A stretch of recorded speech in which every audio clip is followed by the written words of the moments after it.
Yo yo, it's Average Joe, and I'm back with Control.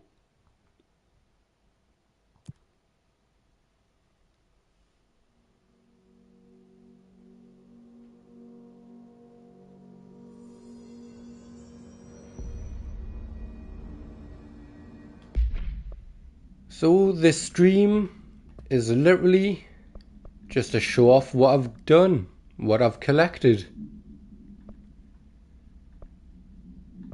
We have completed the main game, completed all the DLCs. If there's anything else missing, I might eventually do it if I play the game again.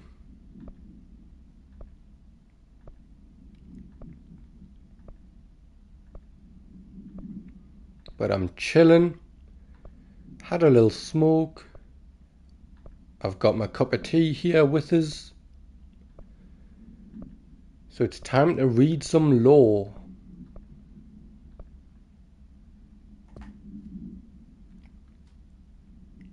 "112 research and records."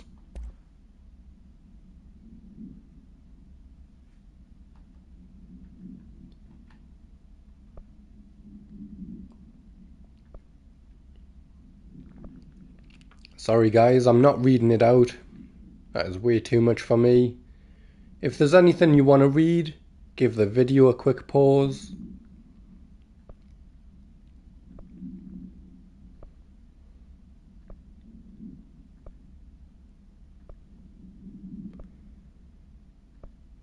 Crazy amount of lore in this game.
I'm trying to drink my tea quietly so it's not just a random ASMR video. Might even end up putting it on mute.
A whole lot of reading.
Right, sounds like we can listen to these ones. I might skip them if we have already heard them, but let's give them all a listen. Ryan Hennerman, 21 years old, resident of Southern Texas. I'm sorry, ma'am, but I really don't understand why I'm here. You know what you did, Mr. Hennerman. I do? Tell me about Delivery Disaster. The movie? I mean, it wasn't very good. That's not what your review said, but we'll come back to that. Tell me where you got the movie from. Movie night with a K, not an N, not night like nighttime, but Who contacted you? Who told you to review that film? no one. I just did it because it looked obscure. I didn't even like the movie. I shouldn't have given such a high score, but reviewing obscure films makes you look smart, and I thought if I looked smart, I would get listeners. My podcast would take off, and I could move out of my parents' basement, and maybe even go to college and get a film degree like I've always wanted to. I swear. I swear, I swear, I swear. Okay, the kid doesn't know shit. I'm ending the session.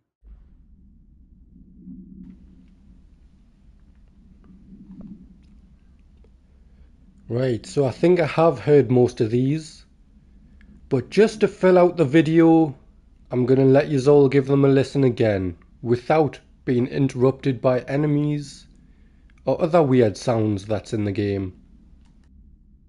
Thank you for meeting with us again, Dr. Hartman. It's my pleasure, gentlemen. I hope the information I provided thus far has been of some small use. It's been invaluable, Doctor. Really, we have a much clearer picture of this event, thanks to your accounts. Well, I do consider myself a keen observer of... We did have one question, though. You mentioned in an earlier conversation that your patients displayed, and I'm paraphrasing here, unnatural abilities that you in fact encouraged during their time in your lodge. It'd be very helpful if you could fill us in on the details there.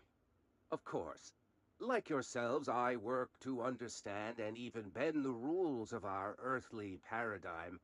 My patient's well-being was paramount, of course, but I would hardly be a man of science if I did not reach out at the underlying truth. As I stated in my written proposal, I believe working alongside your organization could be greatly beneficial to both parties. Sharing notes, as they say. Thank you, Doctor. That's all we need to hear. Remy? Dr. Emil Hartman, you have been found in breach of Codes 4, 8, and 74 of the Federal Bureau of Control Criminal Offense System. What?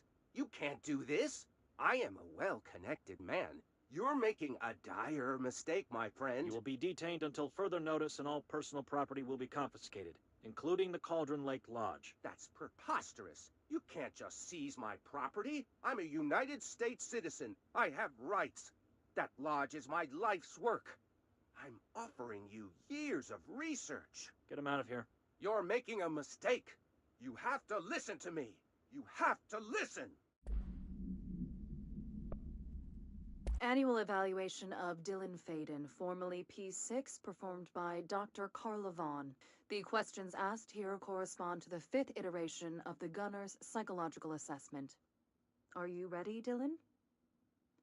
Let's begin then. In a single word, describe the world around you. Where's Casper? Dr. Darling is out of the building today. He's never out. He didn't want to come, did he? He never visits, not since Roberts. Tell Darling it wasn't my fault. I couldn't control it yet, but I can now. I learned. Will you tell him? In a single word, describe the world around you. A prison. A cold, empty prison. Not even a poster on the wall. What is the next number in the sequence 3, 6, 9, 12, 15? 18. What day is it today? How the hell would I know? It's not like you give me a calendar. You find a rabbit in the woods. It is breathing, but not moving. You cannot see any blood. What do you do? Leave it. Expand on that. It doesn't matter. The rabbit's not real. None of it's real. What day is it today? Do you enjoy asking people questions that can't be answered? Is this what gets you up in the morning? What you dreamed of doing as a scared, stupid little girl? Can you describe a dog to me? In Ordinary, we had a friend. Nosebleed Neil. And when it all went crazy, you know what I mean. Nosebleed Neil turned into a dog. Or something like a dog. What day is it tomorrow? Fuck off! I don't know! There is no calendar! How can I fucking know? Dylan, calm down. Fuck you! Fuck you and fuck Casper! Hey! Are you watching this, you old fuck? Did you send your bitch because you're too scared of me? Where is Casper? Security, get a team in here. I need... You mentioned a poem last time we talked. By Thomas Zane? Yes. Beyond the shadow you settle for, there's a miracle illuminated. I looked the poem up. Only I couldn't find any poet by that name. I did find a European filmmaker who moved here in the 60s, named Thomas Zane. What? I don't... No matter. It suits you very well. The poem. How you see things. Maybe you wrote it yourself? I didn't. No matter. You've said a few times that you feel like there's a piece of you missing. Can we talk about that? Okay. Yeah, it's this... I feel an emptiness, a yearning for something that I think I lost. It's natural for you to feel that way. Your brother and your parents are dead. No. Dylan's not dead. And that's not even it. You're referring to the imaginary friend from your childhood? Polaris. She's come back. After a long time, she's calling me. In a dream I saw, she showed me things. Jesse. It felt more real than anything. As real as what happened in Ordinary. The industrial accident in your hometown? That you believe Polaris caused? No, it wasn't an accident. There was no industrial accident, and Polaris didn't cause it. She saved me and Dylan. Jesse... No! It was a cover-up. The government knows about it. There were agents there. Agents from... I don't know exactly, but they took Dylan. I'll find them. I won't stop looking. Polaris wants me to go to New York. There's a building There, I have to leave soon. I have to be there at a very specific time. Something hugely important is going to happen. Jessie, you know we can't let you go until you're well. And that begins by understanding what's real and what's imagined. Okay, we're gonna try this one more time and then we're done playing with you. Understand? Jelly. Where are you from? Jumbo Grand. Up and loose and heavy treat sandwich. Jesus Christ, does anyone have any idea what this thing is saying? Hotly. Dirt arrange you. Why are you here? What the hell do you want? Why'd you stow away on that ship? School bearing, boy. Eyes many cauterizing loops through and about. Wind and Windy Mitchell. Did he just say Mitchell? Was there a Mitchell at NASA? Tubes. You know what? Never mind. I can't do this anymore. Just send this thing to the guys in research. Let them cut it up or whatever they do. You hear that? They're gonna cut you up, you pain in the ass. Spider time. All right, I won't take up too much of your time today, Dylan. Like I said, I want to talk about Jessie, your sister. What about her? I just want to get your perspective. What do you think of her? What kind of person is she? That sort of thing. I adored my sister. When I was little, I mean, back in Ordinary. And you don't anymore? When I first got here, sure. I'd always hoped she'd come too. Find me, to take me home. We went everywhere together. Why should this be any different? Casper said she could come too, to the Bureau, if she wanted to. But she never did. Why do you think that is? Because she didn't care about me. She always wanted to be out on her own, seeing the world. She always said so. I guess she got what she wanted. Great. So she wanted to see the world. Did she ever mention any place in particular? Why? We like to ask questions around here, you know that. Any particular cities, towns, landmarks, anything like that? I don't remember. What about family friends? Were you close with anyone living outside of Ordinary? I'm done with this. Tell Casper I want pizza for lunch today. Dylan, wait. We're not... End of session. Used to play there all the time. Me and Dylan. And other kids as well. We loved it. This time, I remember, was different. We found a way in, deeper into it, like it had shifted. We went inside, and that's where we found the slide projector. A dump is a place for lost things. Things that have been thrown away. Did you ever feel that way when you were growing up, Jessie? What?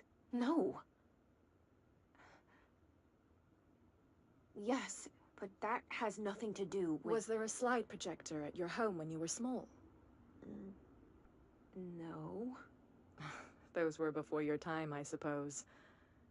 But your family did look at photos together, maybe. In one form or the other? Maybe. When was this? Can you remember? At parties? Barbecues? How did it make you feel? Did your parents ever show pictures that embarrassed you? Was alcohol ever involved at these parties? Did your parents drink? Did that make you uncomfortable? No. That's just stupid. Come on. That has nothing to do with this. Nothing. The slide projector... Let me ask you this. As a child, did you ever fantasize about worlds inside pictures? Inside a painting? You know, stepping into a painting, into a hidden world, escaping and finding adventure there, away from your parents. I don't think so. I don't remember. Maybe. I don't know.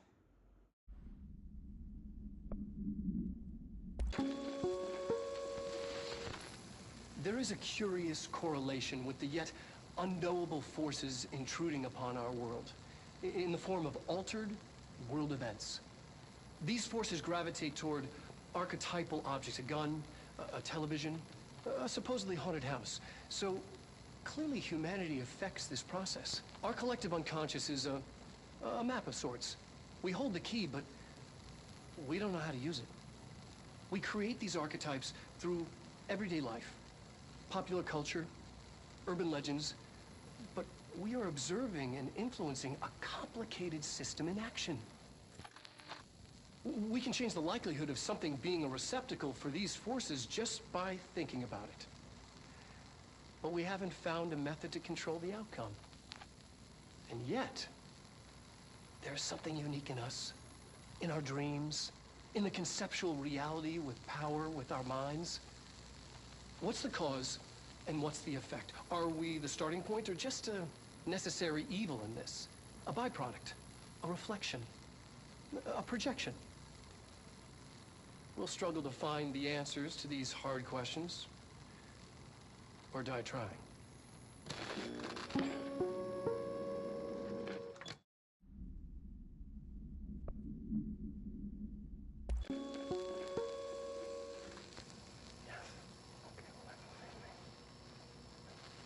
The astral plane. Similar to an iceberg, what you see is not what you always get. Regardless, this place is vitally important to the Bureau. Most information on the astral plane is classified, but we can talk in broad strokes, keeping in mind that these are staggeringly complex systems, and simplification does them no justice. Now, the white non-space, the ever-present inverted black pyramid. The board, all linked, intrinsically tied to the oldest house, tied to the director, the process of choosing a director, tied to all objects of power in terms of who controls them. Yes.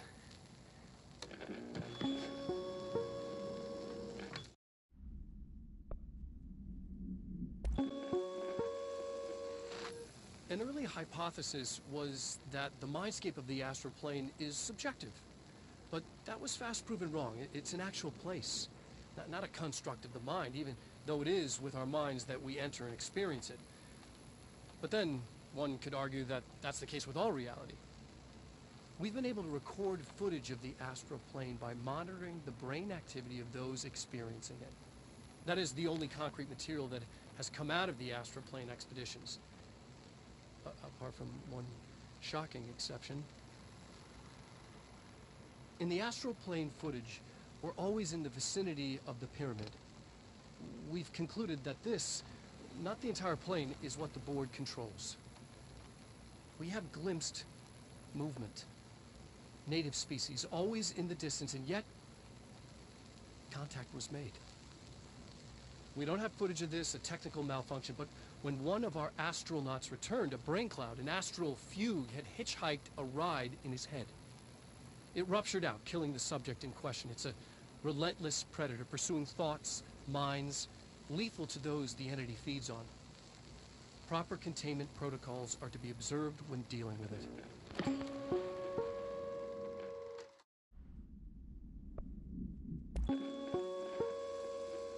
There are areas in the oldest house where, under the right conditions, when the frequencies match, other dimensions leak in. We call these areas thresholds. The quarry is one of the more stable thresholds in the maintenance sector. That's where black rock comes from.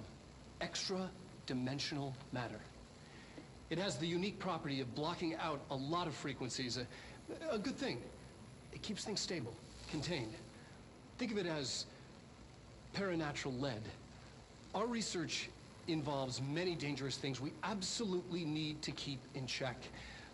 That's what the Black Rock Line fire breaks are about.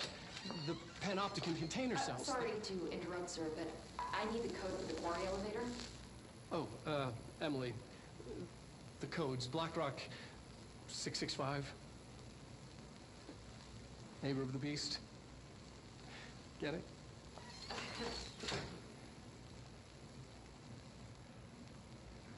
We can do that again if you...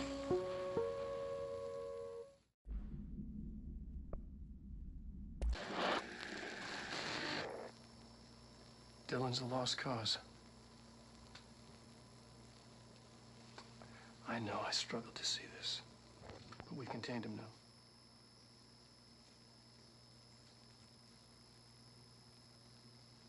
I wish I had sided with Marshall back when it was just one person. So many dead.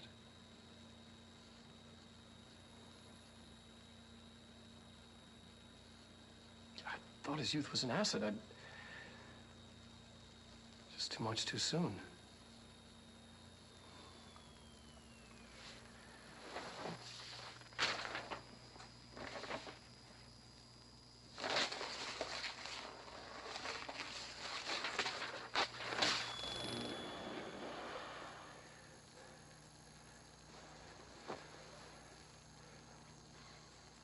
Effective immediately. I'm setting up a new department. Dimensional research in the research sector. Transferring the slide projector there. That's where my focus will be now. The ordinary site remains as is. We'll be back to... I don't know when.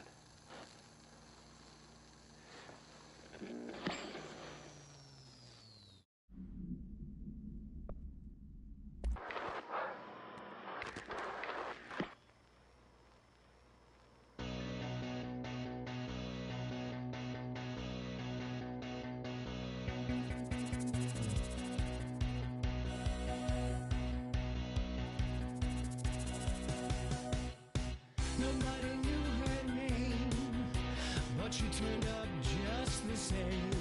There was a knock on the door, a thump on the floor, and the party turned insane as she called out her name. Hey, and she walked in looking like dynamite. She said, now come along and boogaloo through the night. And by the way she's moving, well, dynamite. Might she not, with all she's got the whole town lighting up dynamite. Nobody quite knowing what to do, wrong or right, but they all know Jessie is dynamite. They're right.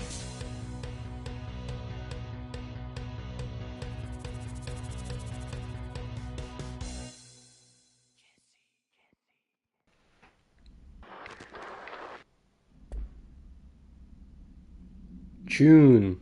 That's a banger.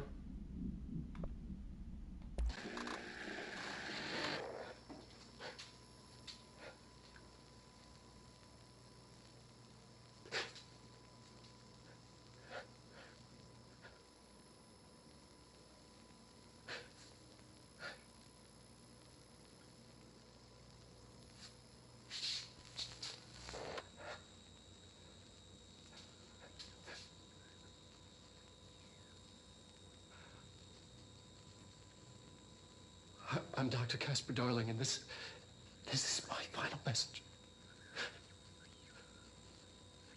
It's not the end. But after this, I won't. I exposed myself to Hedron resonance fully. It's changing me.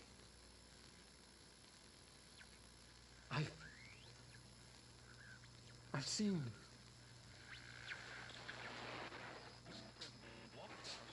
I've been shown so much. Slidescape 36 was where Hedron stopped the spread of another. It's terrifying.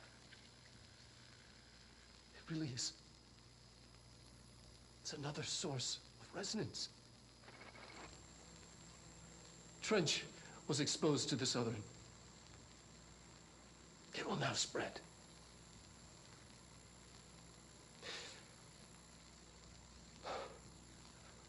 I've done everything I can to stop the Hedron resonance amplifiers. I don't know if it'll make a difference.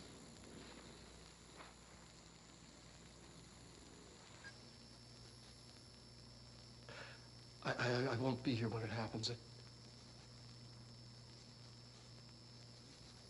I should have told Emily more.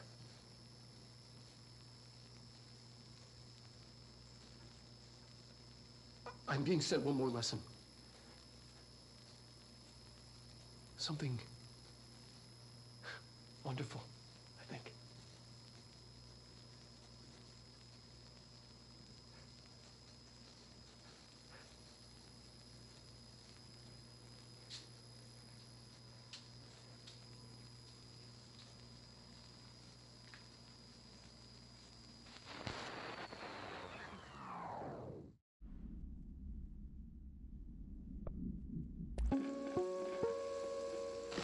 Just look at it.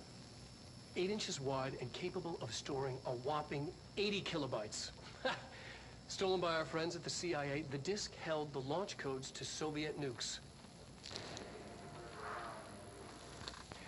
This is not the disk, of course, but one exactly like it. A perfect fusion of concepts vibrating in the Cold War era collective unconscious. A receptacle. It is a receptacle for dangerous energies to hone in on. And they did. We don't have the details, but when things started flying around the disk, it was transferred to us. It's an object of power. OOP. Oops. Oh, and it can launch things telekinetically through the air. To date, we've launched maybe 3 dozen pencils. And once, we even launched a cup.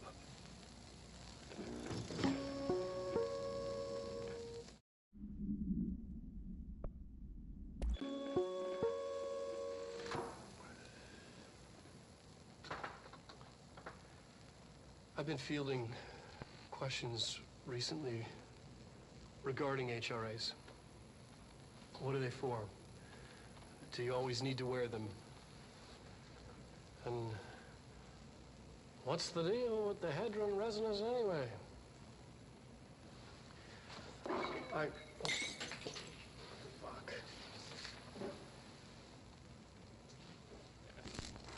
Despite what you may have heard, HRAs are not monitoring devices.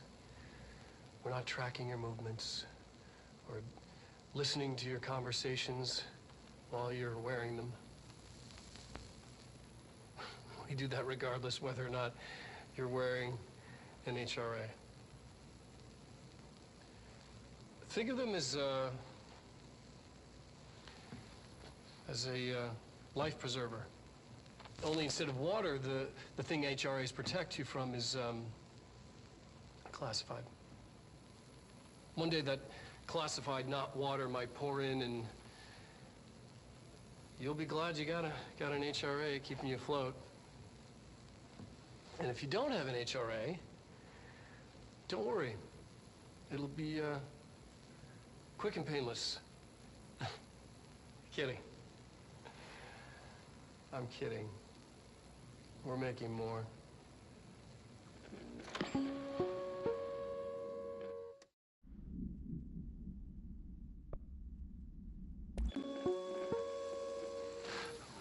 Yes. Expedition 3. We located the source of the resonance in Slidescape 36. It is an entity, a living organism of a considerable mass. I've named it Hadron based on its physical shape, the part that we can perceive. I honestly think there's the resonance it emits, the frequencies. We've never seen anything like it. We built a container for it, and we brought it in. This changes everything. It's beyond our understanding. We have brought so many questions with us through that hole in the wall. I will dedicate... I'm never going home. Okay.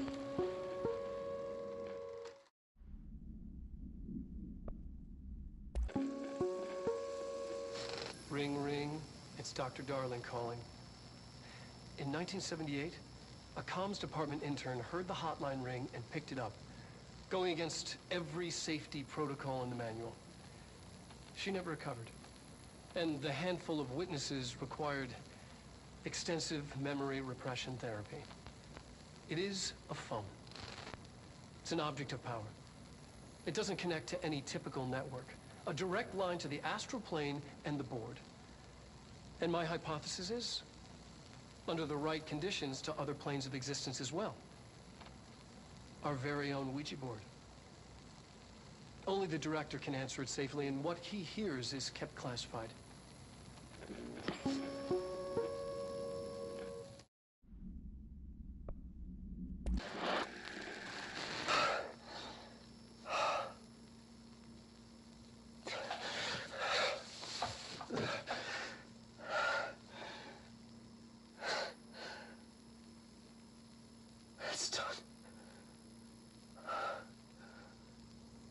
just one large-scale HRA. It's an easy choice, no choice. It's there now. Protecting the most important thing from what's coming. I'll be there inside, locked in, ready to be blown away. Commencing countdown, engines. Ready for the journey.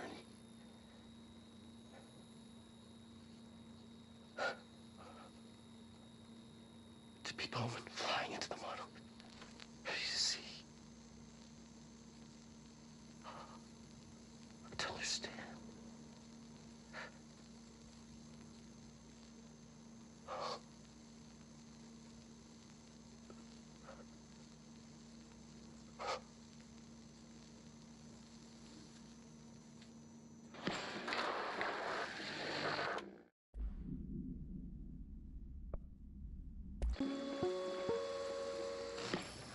Objects of power can cause or be results of AWE's altered world events, intrusions upon the perceived reality. A side note, remember to cover their connection to the astral plane as well. Now, the service weapon is, of course, a prime example of an OOP, a very powerful one. Ingrained in the Bureau's DNA, a key component in our prime candidate program. Come out of that Russian roulette a winner and you're it. Lose and you're, well, fired. Thank you. I'm Dr. Darling, Head of Research, Federal Bureau of Control.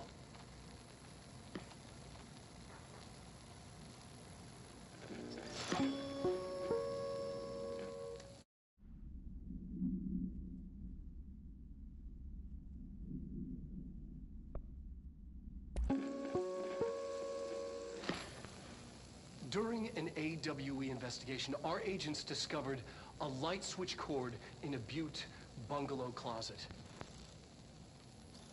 They pulled the cord and were instantly transported to the Ocean View Motel and Casino.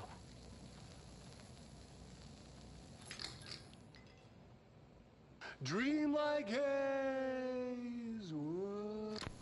Inside, they found a door marked with an inverted black pyramid. And just like that, it led back to the oldest house, some 2,000 miles from Montana.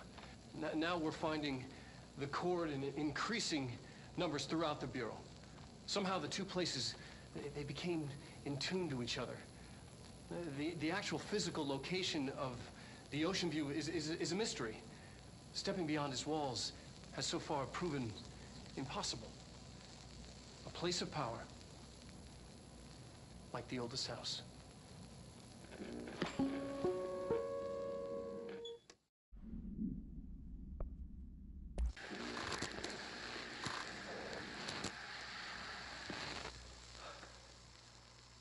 Ordinary. So much coming together in this one case. A new object of power, something we have not seen before. I mean, coming from me, that's saying something. And the boy, Dylan Faden, prime candidate 6. And the sister as well. I mean, once we catch up with her, but the boy had so much potential. We're talking Northmore level readings here. And I don't want to invoke his name, but it's completely different circumstances here. It's remarkable.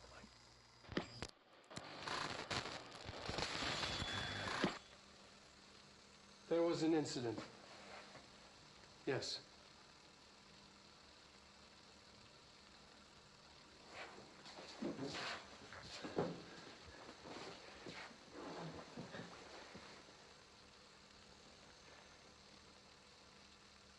We lost a valuable member of our team, yes.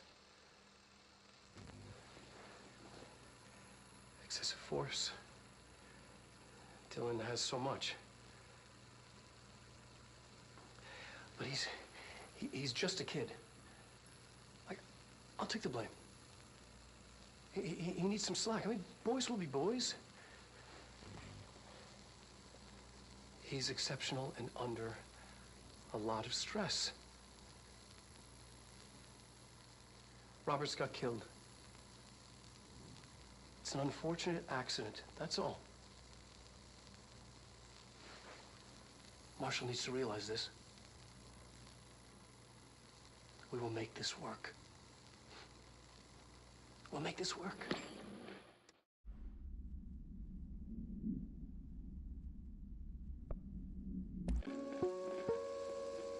Welcome to the research sector of the Federal Bureau of Control.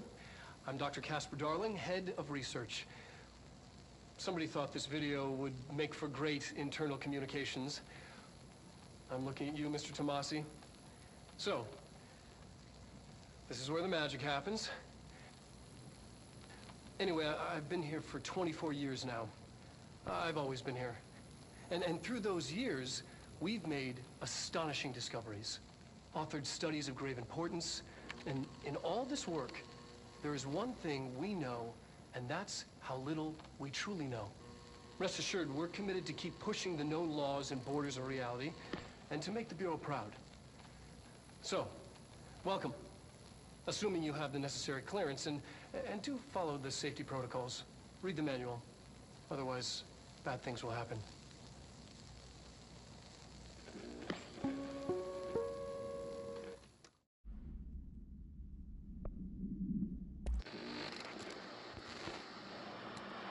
Resonance is the key. Vibration, frequencies, waveforms, fields we didn't know were there. It's physics. These fields in complex interaction, altering reality that comes to contact with them.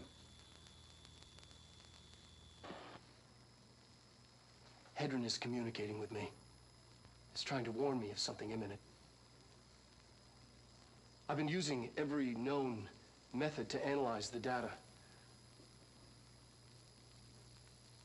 Exposing myself to it. I'm seeing things and overcome by compulsion. It's not just data, it's protection. It's benign.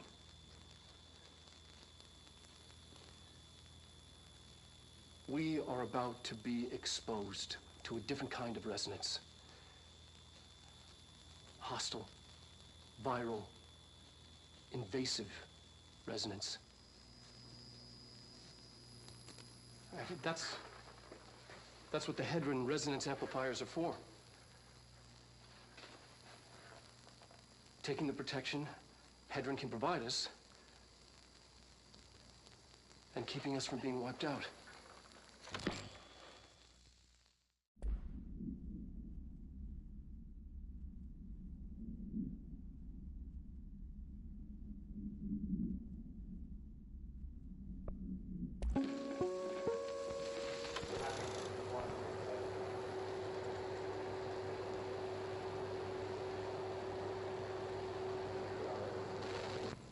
The projected image from each slide is a physical portal into another dimension. Only one slide remains. Dylan's sister burned the rest in ordinary before we could intercept. The text on it, color slide film, this side towards screen, and the number 36. The topography of slidescape 36 bears deep wave marks. On the slide and in the distance, there's a formation of 5 pillars like crude, outstretched fingers. There were casualties on our first expedition. Communication is an issue. There is no sound there, as if you've gone deaf. And radios don't work. Correction, a resonance from an unknown source in part within the range of audible frequency. It acts in unpredictable ways, causing feedback loops that can tear you apart. Trench insists he heard something else. It made his ears bleed. Our equipment found no evidence of anything beyond the primary resonance. Trench's medical tests show nothing amiss.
August 4th, 1964. We discovered the oldest house while investigating a suspected altered world event case in the New York City subway tunnels. The agents found their way up into the building.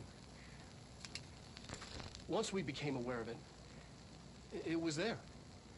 For the rest of the population, it was hiding in plain sight, a slippery blind spot, seemingly discouraging observation.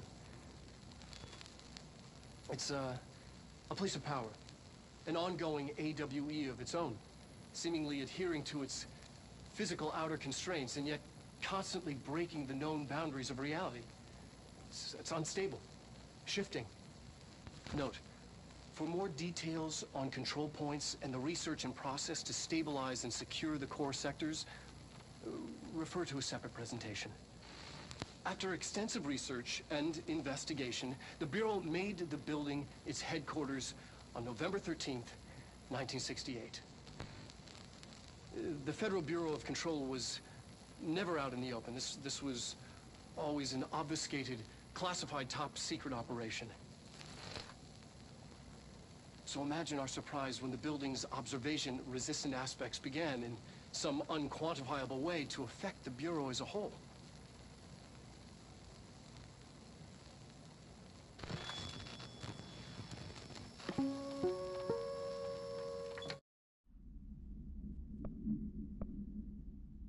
Brian's Movie Den.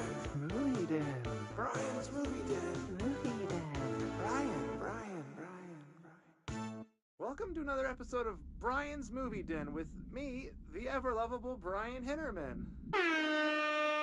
Today I want to talk about a new film I found at Movie Night.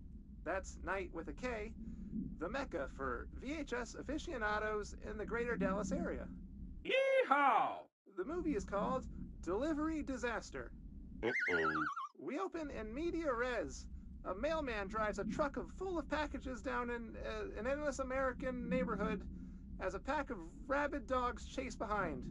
Now, these dogs are nothing like my stepmom's corgi Chuck. These were some real nightmare hellhounds. The dogs keep pace with the mail truck, tearing chunks out of the driver's legs and arms. Each package he throws out the door is marked by his bloody handprint. He screams in pain and confusion, and this goes on until the movie just abruptly ends. There aren't even any credits, which is a pretty bold choice. Is this film a commentary on how our 9-to-5 jobs are killing us, or how hostile the modern world is to outdated concepts like mailmen? Perhaps it's merely a statement about the futility of purpose and how no task can ever be really done. There are lots of ways to interpret it, but for now, let's get to the part you're all waiting for. It's score time! I give this film a 4 out of 5, only because the actor frequently broke the fourth wall by looking into the camera and shouting at it, like he was shouting at the audience. A little too on the nose for me, but I did enjoy it, and I recommend you check out other films produced by Blessed Pictures. Bike Hard and Coffee Bullet are the only others I found, but this little art house studio certainly knows how to push the boundaries of Western cinema. And a friendly reminder that there will be no new episode next week, as I will be visiting my aunt in Delaware for Thanksgiving. Thanks for listening, all you Brian fans, and remember, we all love movie magic, but don't forget about the you magic. Until next time, Movie Den. Brian's Movie Den. Movie Den. Brian.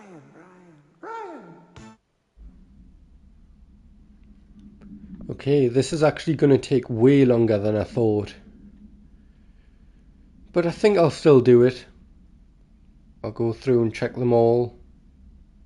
This is going to be a long video.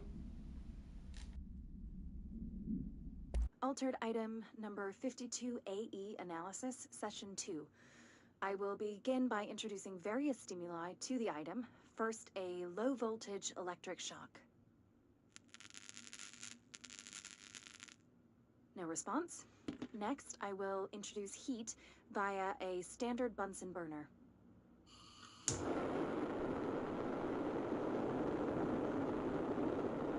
No response. Next, a series of solutions will be applied, each with a different value on the pH scale, from 0 to 14.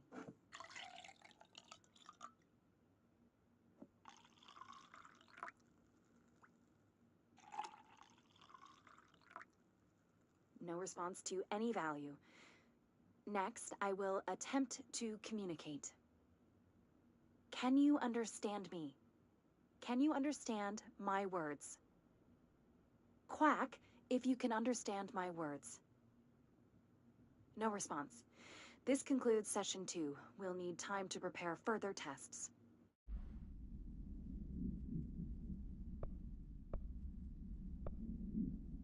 Please state your name for the record. Paul Warren, astronaut, first class. And you are aware that exposure to the astral plane can result in death, disability, personal injury, corporeal untangling, cognitive collapse, loss of ego, and partial to full dementia? Yeah.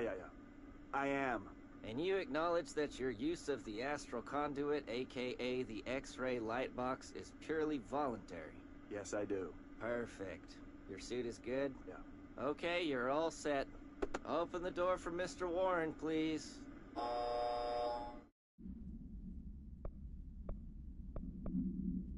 These are the notes of Dr. Emil Hartman. I am continuing my work alone again, since certain parties were too blind to recognize a golden opportunity. Despite my generous offers, the conversations came to naught. Some people simply do not value collaboration as I do. Though I believe now that it was for the best. The sort of bold, pioneering work that I am undertaking cannot thrive under the shackles of bureaucracy and regulation. I have a history of seeking such partnerships. There was a time when I had hoped Alan Wake and I could collaborate. Together we could have produced art such that the world has never seen. But Wake was stubborn, egotistical. Writers usually are. Disappointing nonetheless. But now, like Tom before him, Wake has disappeared into Cauldron Lake. And this is where my work turns hypothetical. Since he was lost to the lake, Thomas Zane has been observed by various townspeople. This indicates to me that the individuals within the lake are not entirely gone. I anticipate Wake will similarly return one day. While I may harbor some resentment for the man, his raw talent and determination are undeniable. From this, I have concluded that the lake and the dark place within it are not as removed from this world as I previously thought. Given my acute awareness of what awaits within, my meticulous preparations, and my considerable education, I believe myself much more prepared than either Tom or Wake. I should be able to cross into that dark realm with the chance to return as they have. All that remains is the dive itself. It frightens me, I admit, but such is the burden of the truth seeker. I will take my plunge into the dark tomorrow, with only the light of knowledge to guide me. It is time for a breakthrough. Until I return.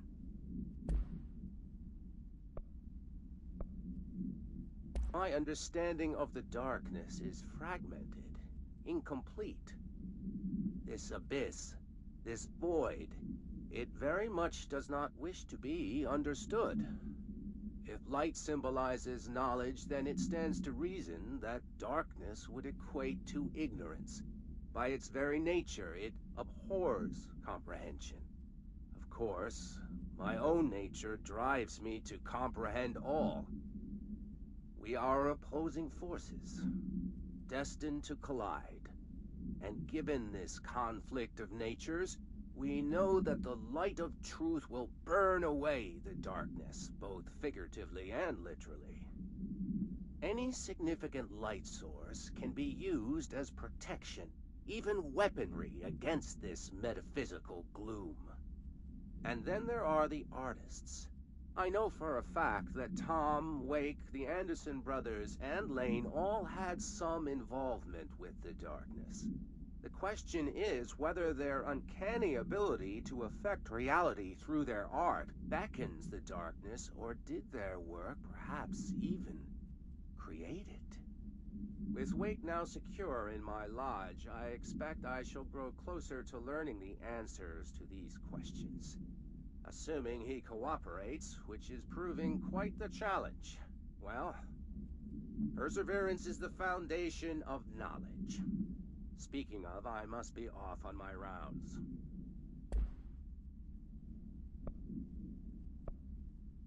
Ranger Squad Charlie 7 returned from an expedition into the quarry threshold just after 0500 Zulu. Can you please state your names and describe the purpose of your expedition? Kevin Horowitz. Rupert Wells. Our mission was to map quarry grid coordinates G29.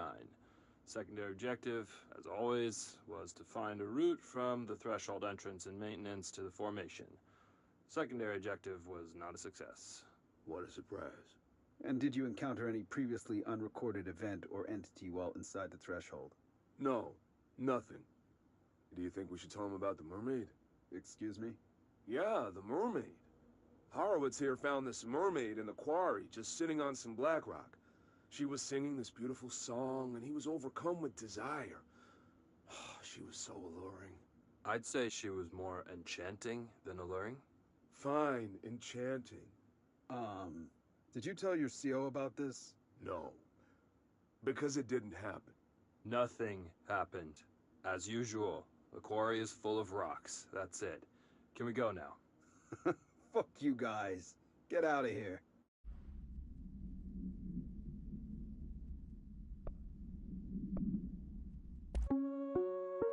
Reminder: if the contents of your workspace have been rearranged, removed, added to, or altered in any other way, you should immediately leave the area while speaking to yourself in a reassuring tone.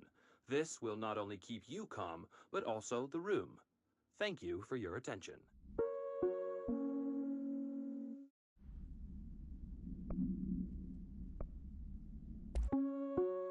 Reminder: all employees are required to report their hours at the end of each month. The Federal Bureau of Control maintains that time is not subjective, and hours passed on alternative planes cannot be claimed. Astral dives do not accumulate overtime compensation. Thank you for your attention.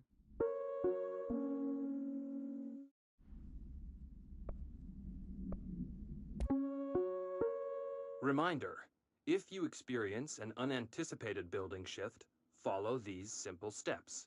1. Search the room for any altered items or objects of power. 2. Carry the altered item or object of power to the nearest safe room. 3. Wait for Bureau staff to find you and the object.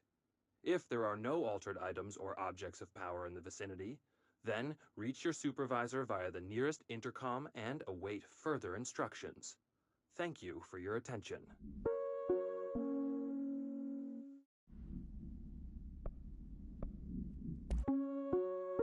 Reminder: the law of 3 also applies to all faucets within the oldest house. Be mindful and don't cause any aquatic misconduct. Thank you for your attention.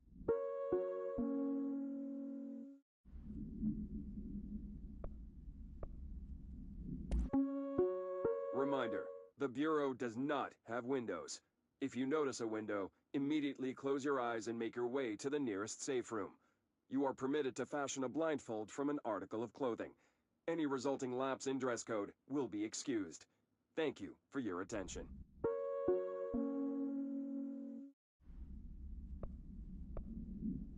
My name is Dr. Pierce, lead researcher of the Parakinesiology Department. I believe that I've discovered a Code Omega paranatural entity residing within the Bureau itself, right under our noses. Darling refused to allocate me the budget or resources, so I'm taking matters into my own hands. Let this recording be the proof I need to convince them. The furnace can speak. It's been talking to me for some time now. Listen.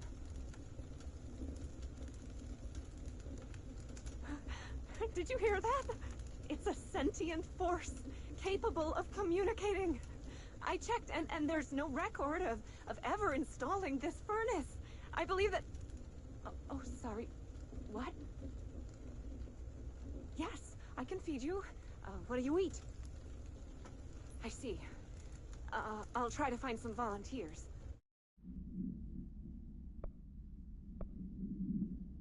Mark Gibson, male, age 28, returned from the astral plane approximately 13 minutes ago. This was his 21st dive. Patient is experiencing migraine-like pain, intense pressure behind the eyes, and partial blindness. He has no recollection of his time in the astral plane and appears severely disoriented. Preliminary examination revealed no immediate cause, so we will be sending patient for x-rays and... What the fuck is that thing? God, it burst right out of him. Call Black! Get Marshall! Brief for Mirror Excursion 7C. Subject is Agent Hardy. Hardy spent approximately 3 hours in the mirror. It's the longest time on record. Can you describe your experience inside, Agent Hardy?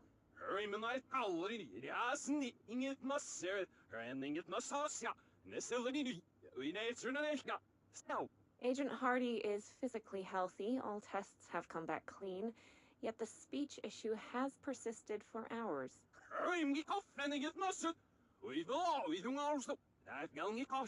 Calm down, Agent. It could be psychosomatic, but the fact that this only occurred after returning from the mirror makes a paranatural explanation more likely. I recommend a battery of tests and a Class Orange quarantine.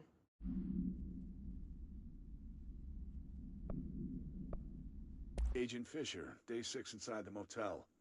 Utilized surveillance methods are as follows. Fiber optic cameras slid under the individual room doors. Motion detectors in the lobby area.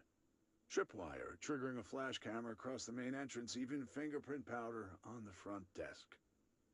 Results are varying at best, but mostly just inconclusive and unusable. The footage is corrupted. Sometimes even the equipment is damaged. I don't know how, exactly. I think this place is making fun of me. That's the only explanation. I can hear them laughing and screaming behind the closed doors. I can hear the call bell go and ding multiple times a day, but when I look, there's no one there. I know I'm supposed to stay out of sight, but I've seen the doors closing just before I can catch even a glimpse of anyone or anything. They're messing with me, whoever they are. I think... Wait, shh. There's something. I gotta get this. Gotta get the cable out. Come on, you fiber optic fuck. Cooperate. Okay, there we go.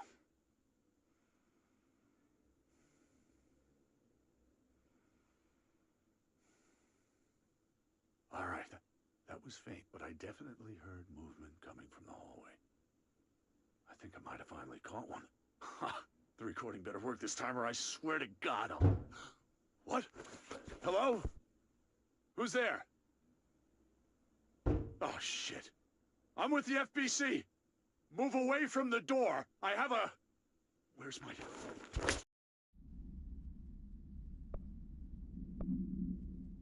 Squad Captain Lopez, reporting on Expedition 17B. At the formation now, visually, no distinction from the previous visit. The link detectors are still standing. One arch has a light flashing, so we're gonna give the area a once-over. Then we'll head back. Lopez out. This is Lynn Salvador, head of Bureau Security. I'm making a formal security order due to the incident in April, case number 21HQ593. Improper use of the jukebox altered item led to 2 fatalities. We believe a pair of agents used the jukebox to travel to the quarry threshold and engage in inappropriate workplace behavior. An expedition team found them decomposing at the formation's base a week later. At least we found out the jukebox doesn't bring corpses back when the song ends.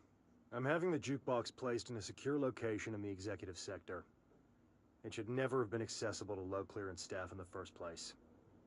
The new location's security and proximity to a high-traffic area will prevent misuse, while still allowing for expedition teams to access it when required. See me for any further details.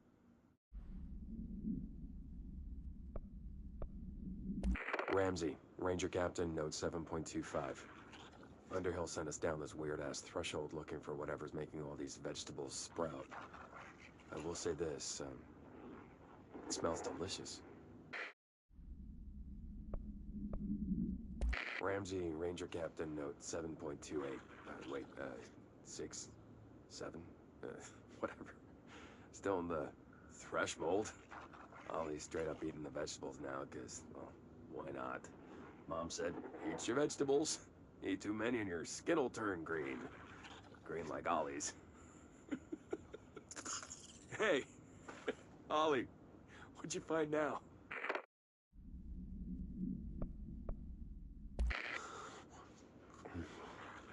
Oh, so good. Oh, need more.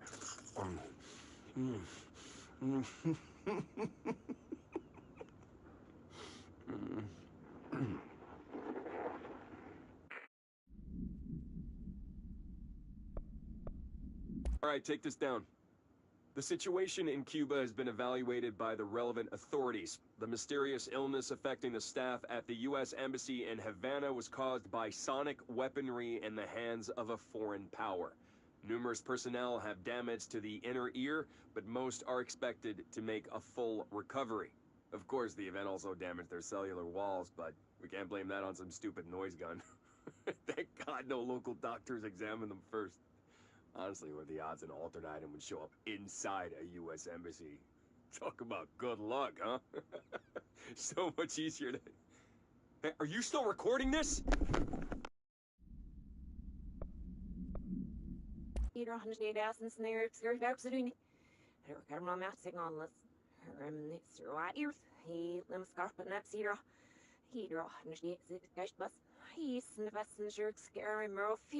What? I can't understand you. You need to listen. I saw something in there. There is something inside. You need to lock down the mirror.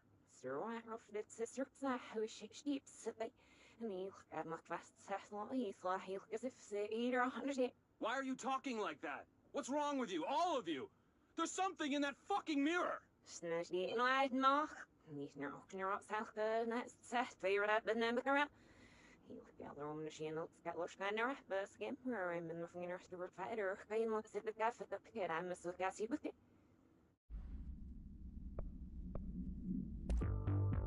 You're listening to America Overnight, celebrating 29 years, shining a light in the shadows.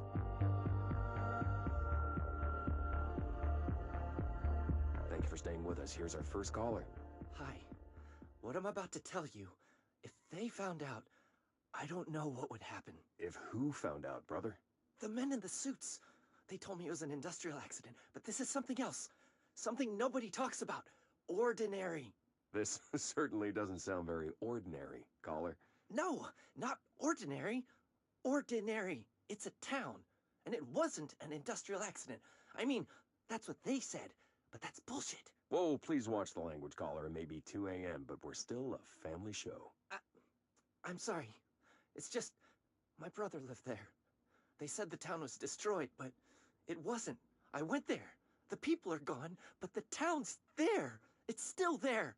So the population of an entire town disappears, yet the town remains. Tell me, was the phrase, "there is no salvation," written anywhere? I'm not sure. The same thing happened in Brazil in 23, a village called Hor Verde. More than 600 people just up and left. The government said they were fleeing guerrilla forces, but we know the truth. A mass abduction. As predicted by my regular guest, Dr. Quincy Reagan. Abduction? You mean aliens? That's bullshit! I know they're lying! Now, I warned you about the language, caller. I'm afraid we're gonna have to cut you off. And good timing, too. It's time for a short break. Hang in there. America Overnight will be right back.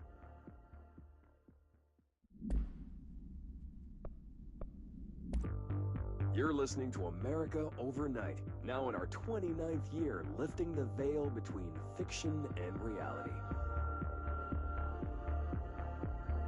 Thank you for staying up with us. I've been getting a lot of calls about this meteor in Sterling, Colorado.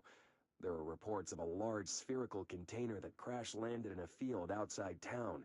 Some government people reportedly took it away. Now, we happen to broadcast from Colorado, and Sterling isn't far. I drove down myself to check it out with members of the America Overnight team. I don't need to tell you, it wasn't long before we found pieces of metal debris scattered in a field. Listeners, this is yet another instance of an unidentified flying object, or UFO, entering our airspace and crashing. That the government took away the evidence under cover of darkness only compounds the fact that these are more than likely visitors from beyond our planet, or dare I say, solar system. Head on over to our website to see pictures of the spacecraft pieces we uncovered.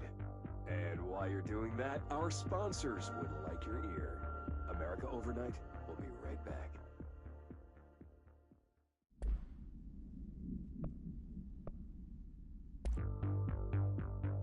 You're listening to America Overnight, mystifying the airwaves for more than 29 years. Thank you for staying up with us. Ghosts. We've had many callers over the years tell us of hauntings, voices, and other phantasmagorical phenomena. Today, friend of the show, Dr. Quincy Reagan, tells his story. Quincy. Thanks. This is something I experienced recently while staying at the Chili Pines Motel in Macon for last year's SuspiciaCon. I was in room 47.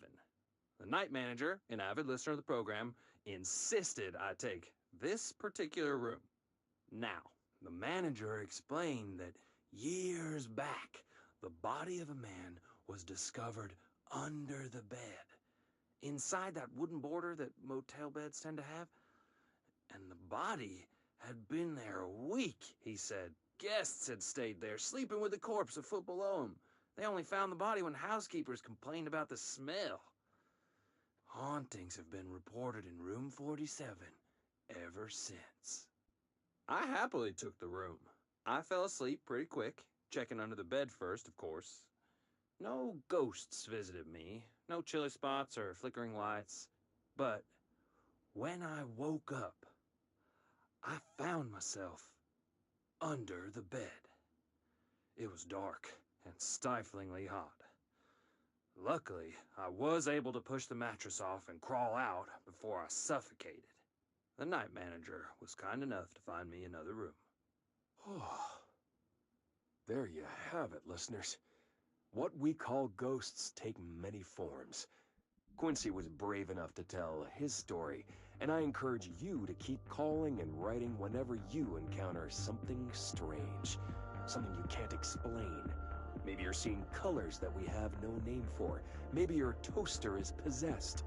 Remember, dear listeners, when no one else believes you, we do. America Overnight will be right back.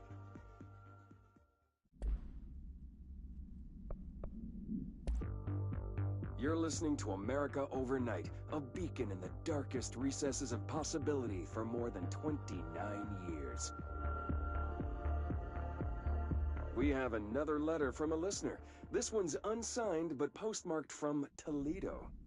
It says, "Dear America Overnight, I have the most wonderful appliance for your listeners. It is a miracle of God. A fondue set. A fountain. A blessed gift. Blessed is spelled with a capital B.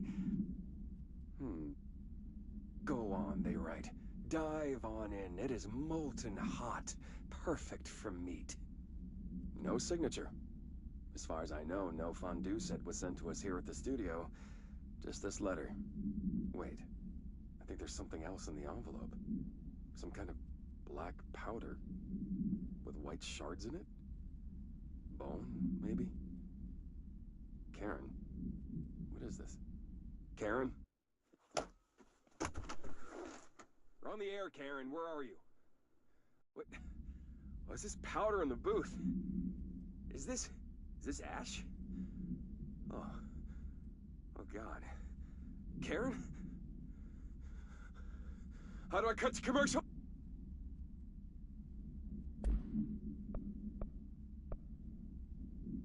Step into the airspace, has has to do, there's lots to be, but don't dash, and don't scream much. Let's join the Threshold Kids. Let's join the Threshold Kids.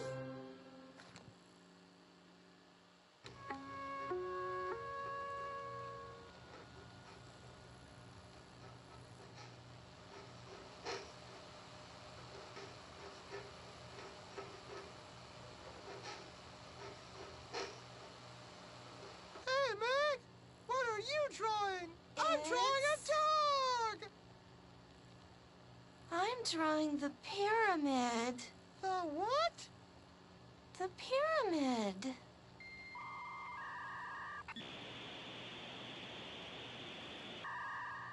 What's a pyramid? The Black Pyramid. It's in the astral plane. Airplane? Astral plane. It's big, white, and empty. Or is it? It's a weird, crazy alien dimension. The white goes on forever. You can get lost in all that white and never find your way back home. I miss my home.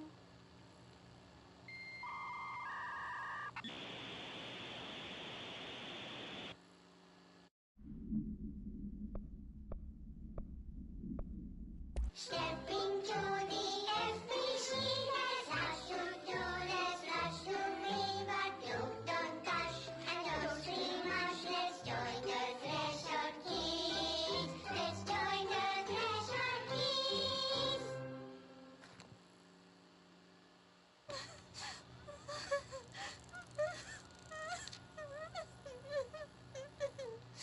Hey, Meg, what's wrong? My mom's dead. I'm so sorry, Meg. What happened? I don't know. They blacked it out. It's like the director says. Confidential and children both start with C.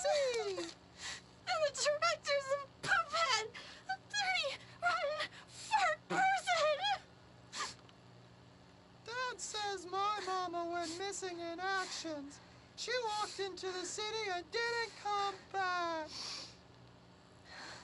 I don't know what missing in actions is, but I sure wish someone would find her. I'll help you look, Topher. We'll find your mama together.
Stepping to the FBC, let's rush to do, let's rush to river, do, don't dash, and don't scream much, let's join the treasure keys, let's join the treasure keys.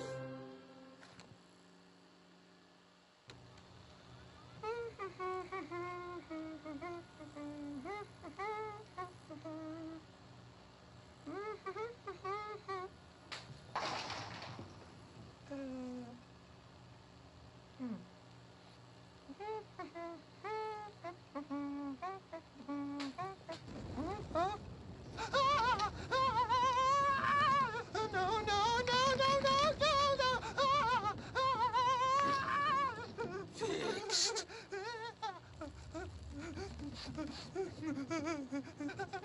Building shifts occur at random and without warning, but with the Bureau's cutting-edge technology, we can stabilize the oldest house Safe employees are happy employees. Certain rituals allow agents to navigate the oldest house as well. But accidents do happen. Trapping agents inside the walls. I heard you got stuck in your room for 3 days, Topher. Too bad you didn't have your book with you. Or any food. And remember, kids, when you feel the floor deviate, it's already much too late.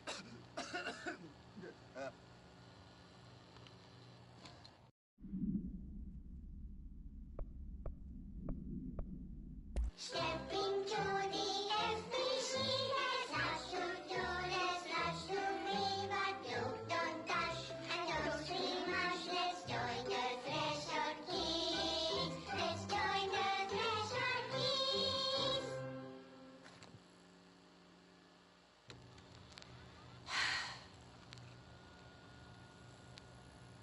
I can see you're upset, Meg. Why don't you tell Uncle Mr. Bones what's wrong? I did bad on my clairvoyance test. You can't ace every test, Meg. You see, everyone has different brains.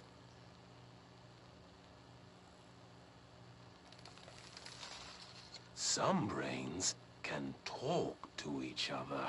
We call this ESP. ESP? No interruptions!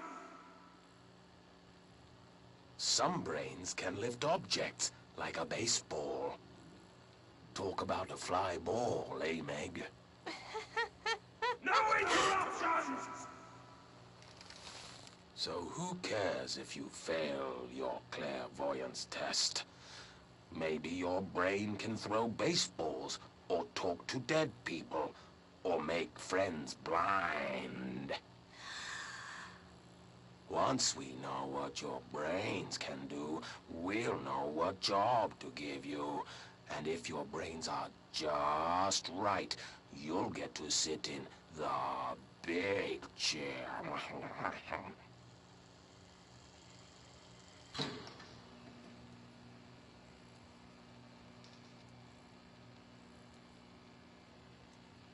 What if I don't want the big chair? What if I don't want the big chair? Everyone wants the big chair, Meg! That's why we're all here. Use those brains to listen for once, or the only chair you'll get in is the one with straps.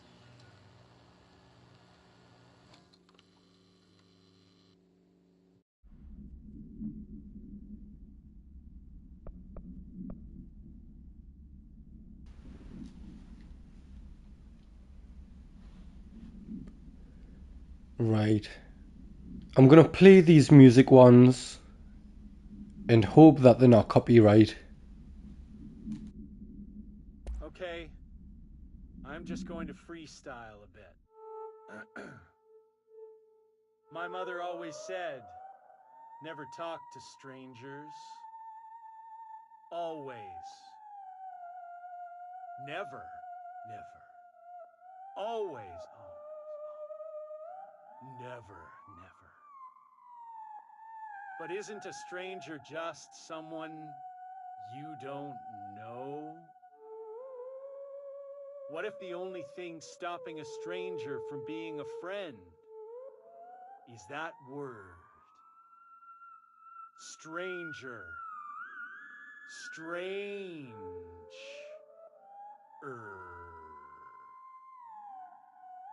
Strange like the noises you hear at night when there is no light and you cannot fight. Strange like a rubber duck that follows you around and makes you drop your coffee every time that it quacks because the noise scares you. Then you have to clean up the coffee while the duck stares at you and continues to quack, quack, quack, quack.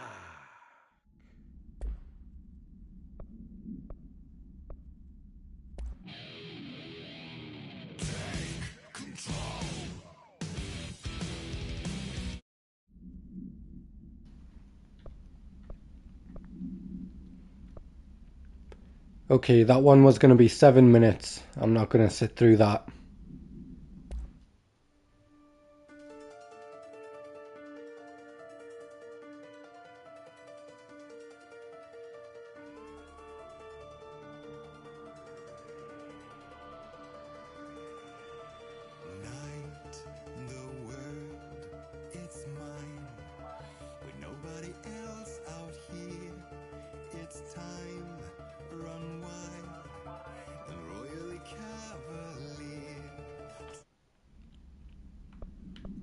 Again, 5 minutes too long.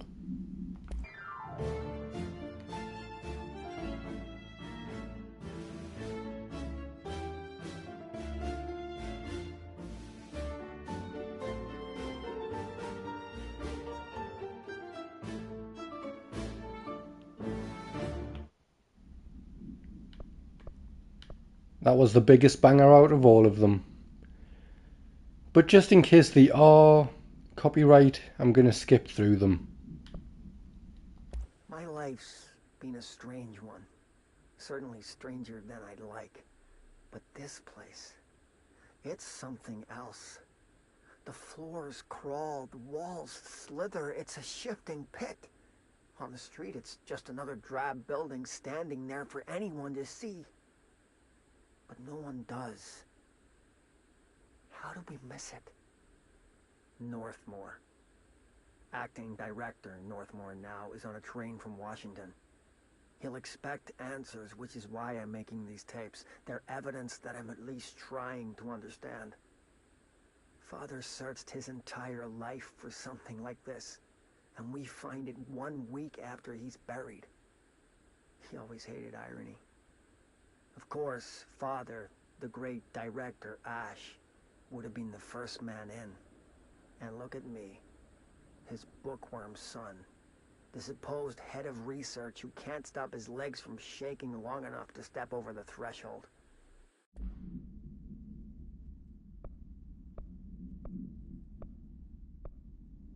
It's been 5 days since we first entered the building. Traversing the interior is dangerous due to the shifting, but we did manage to find a lower cavern that seems structurally predictable, which is a scientific way of saying its walls won't crush us in our sleep. Northmore even made a discovery. A pistol placed on a stone pedestal in front of that strange ebony pillar. Seems like something out of a storybook, except the heroes usually find swords, not handguns. But it is the perfect lure for someone like him. Hours after finding this weapon, Northmore cornered me to spout some nonsense about how the board had made him the director. He ranted about the title being meaningless before now, calling Father and all other previous directors shams, frauds, and worse. I think this place is worse for Northmore than it is for me. Strangest thing? There was no pedestal in front of that pillar a day ago. This building has swallowed a dozen of my men, and now it's handing out presents? Is it playing some sort of game? If it is, we're most certainly losing. Oh, we don't even know the rules.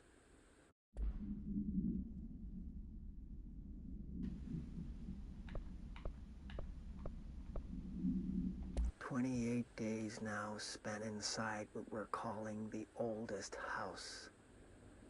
Northmore insists on the name. I'm too tired to ask why. I'm not sleeping well. Per orders, Me and my research team have established a permanent examination lab in the Foundation. I basically live down here now, like the obedient head of research Father raised me to be. I spend my days investigating that odd pillar where Northmore found the handgun. The work was half-hearted at first, I admit.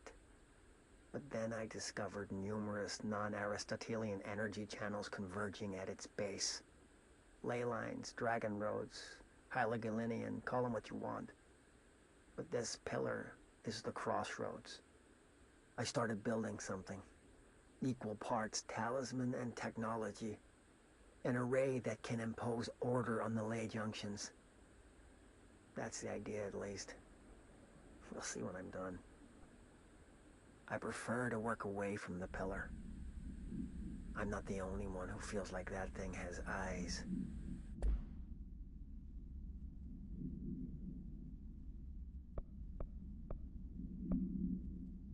"41 days since entry day, the name of our historic arrival to the oldest house. Morale is long dead, and its corpse is starting to smell. My research staff complain of a presence watching them.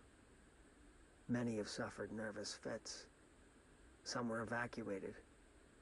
In cheerier news, I've made some new friends. I met them while exploring the deeper caves. They're hard to describe, but imagine avant-garde sculptures of humans. I call them the id.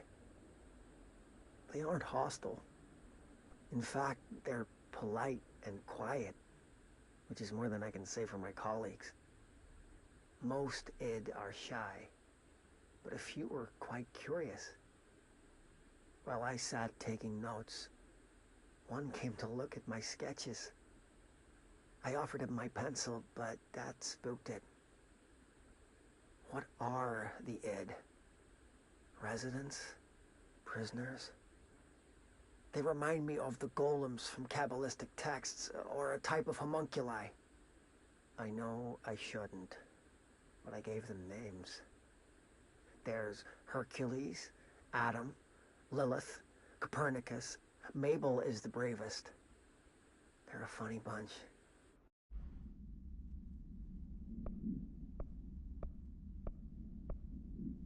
Entry day plus 51. Northmore has ordered an all-hands search for objects similar to the service weapon. He claims there are more in the house, though I don't see how he's so certain. He's been strange lately, talking about joining greater causes and frequently mentioning a pyramid. After pressing him, he finally described this pyramid to me.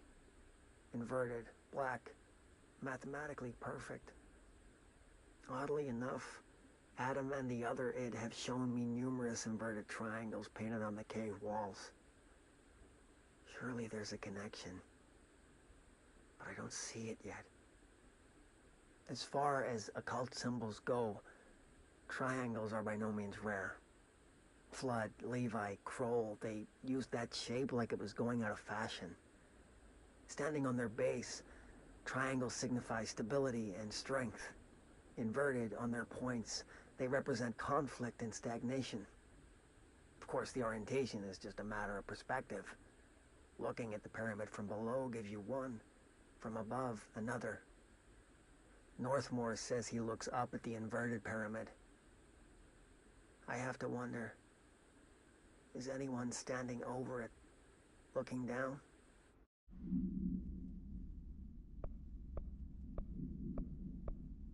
Entry day plus 86. There's been a change. Hercules and Mabel, id numbers 3 and 11 attacked my staff today. 2 fatalities. 3 if you count Mabel. She was always so kind.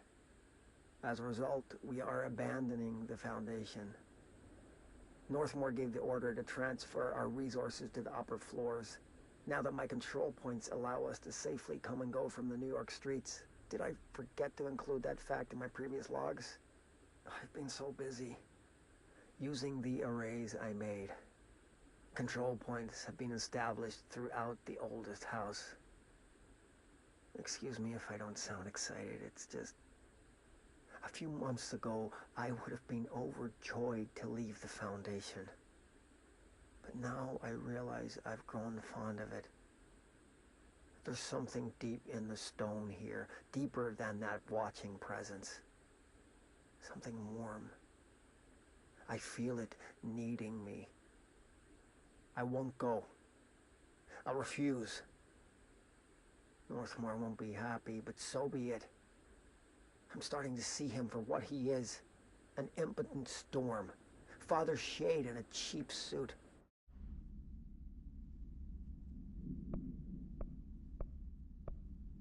Entry day plus 118. I have changed, though it's hard to know how or why. I no longer need tools to detect the house's veins, to hear it breathe. I can feel its blood churning beneath my bare feet. I have added my own illustrations to the walls, trying to solve some mystery that the oldest house whispers to me. I have to avoid the it as I do so. They haunt me. I don't blame them. They're just following the pillar's orders. Even poor Adam doesn't seem to recognize me anymore. I've spent a long time contemplating the etchings of the tree and its roots. Did you know this city used to be a forest? I wonder if our oldest house wore a different face back then. Or if it was always here. A 21st century office building since time immemorial. Can a place know the future? Can it change its skin? Can it wander? I always thought the esoteric world was my father's, not mine. But here, in this sacred place, I finally understand his devotion and his awe.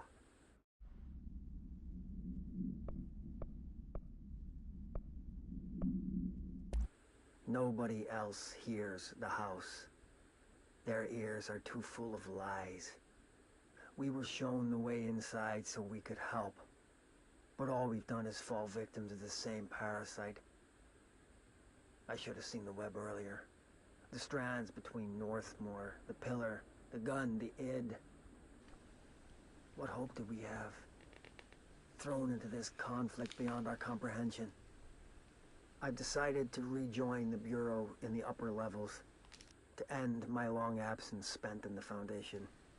Northmore will be angry at me for disobeying him. That's just his way. But I don't care. I need to remain in the oldest house to help however I can. I doubt I can steer the Bureau back on the right course, but I have to try. How did I go so long without a purpose? Without devotion? I can hardly remember how it felt. I realize how grateful I am to Father for setting me on this path. I wish I could tell him that.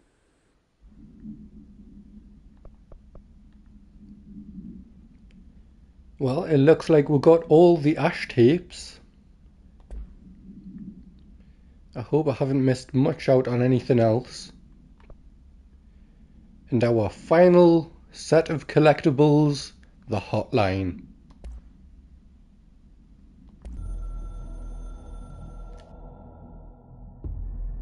I'm averse to using objects of power. I don't want to lean on things I ultimately can't trust. But the ashtray and the cigarette, smoking there forever, have their uses. The ashtray maze they conjure is an impossibly changing labyrinth that no one but the binder, and those the binder invites, can ever pass through. The things we hid in dimensional research, the things Darling studies, the danger and the risk involved, call for every measure of security and protection I could bring to the table. The maze, hands down, is our strongest lock. I gave Darling and his chosen crew license to pass through the maze. Lately, Lately, I've started to think I should revoke that license.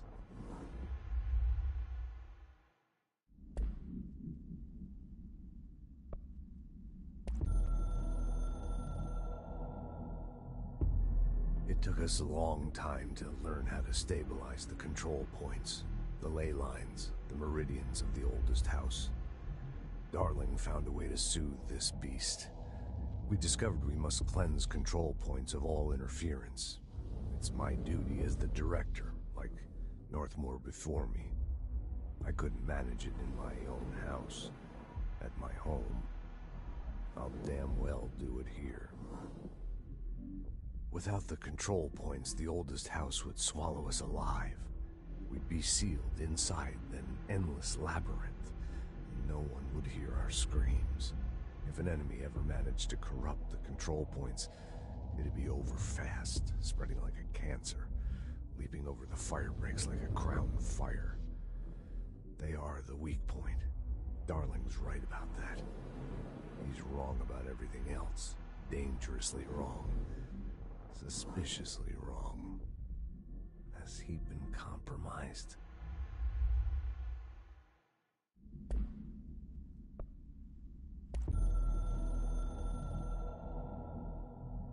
My reflection trapped in the darkness of the coffee I nurse. The rain turns the lights of the city into a mosaic on the windows. The day's paper lists all the things wrong in the world. The list grows longer by the day. The difference between the morning and the night: coffee, whiskey, no other difference.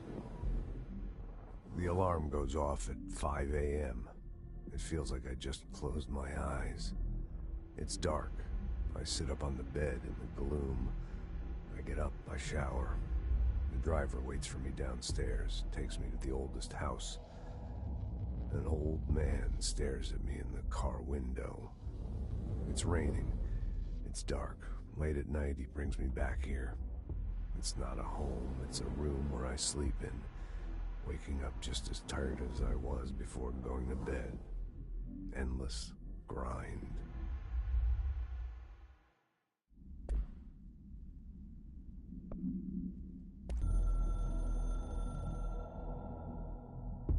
A director needs a team. My management team. These people know the secrets of the Bureau as well as I do. Some even better. They have proven themselves. Darling, Tomasi, Salvador, Marshall. Marshall especially, my head of operations. She sees right through me. She knows I don't like relying on people. The only person you should fail is yourself.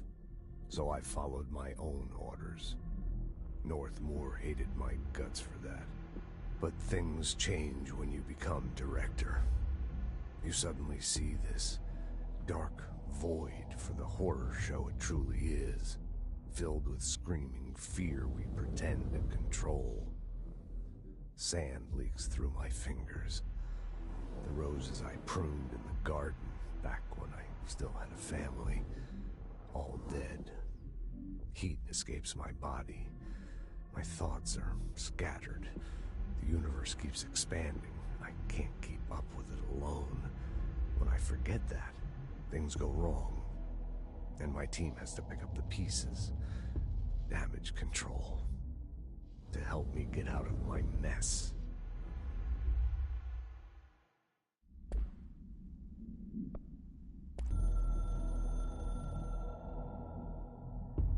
So much is expected from the director.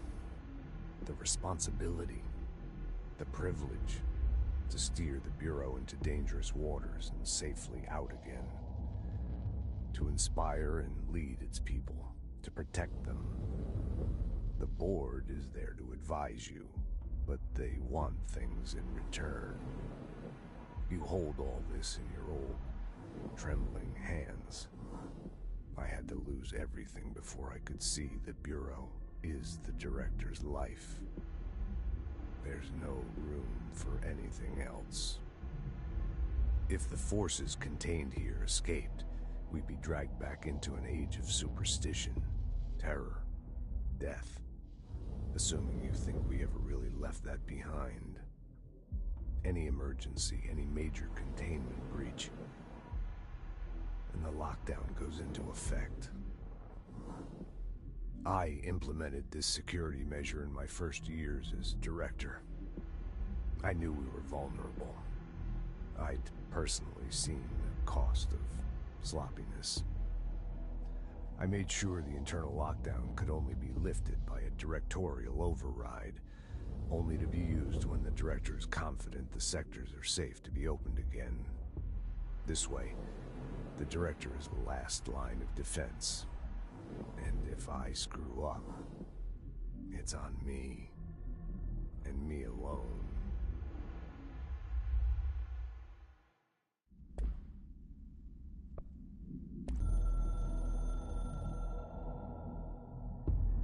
I can hear the hotline ringing in my dreams, constantly ringing. Ringing so loud I can't hear the voice I'm straining to understand. Why don't I pick up? It's a secure line of communication with the board. They would tell me what I need to know. Do I fear their answers? Would they have warned me of this threat? I didn't see it coming. The traitor in our midst, a conspiracy plotted right behind me. I can't trust anyone. I must assume all my intel has been manipulated. The hotline is the only channel I can trust. Bind it, control it. The rule and the ritual with objects of power. It can't be tampered with. The lifeline to the astral plane and the board. I must seek guidance. Soon. I'll rest first. I'm so tired. Always tired now. But I must reach the hotline. I think I'm under attack. An attack of dementia, exhaustion. It's a rain cloud making me forget. The hotline. I must reach the hotline.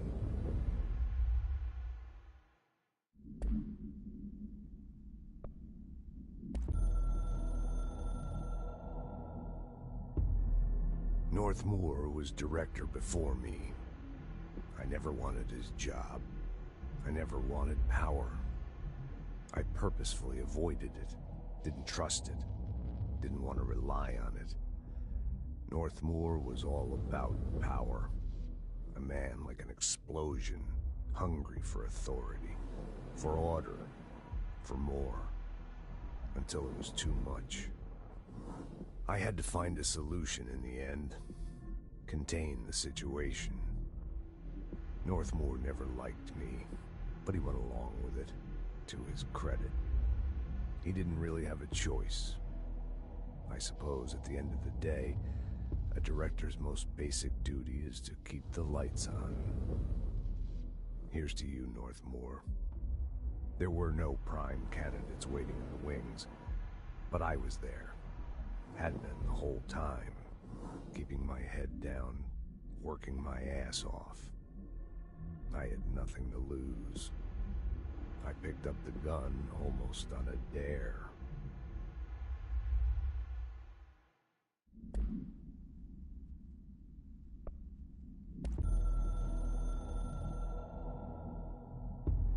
The Ocean View Motel and Casino is a familiar friend to me.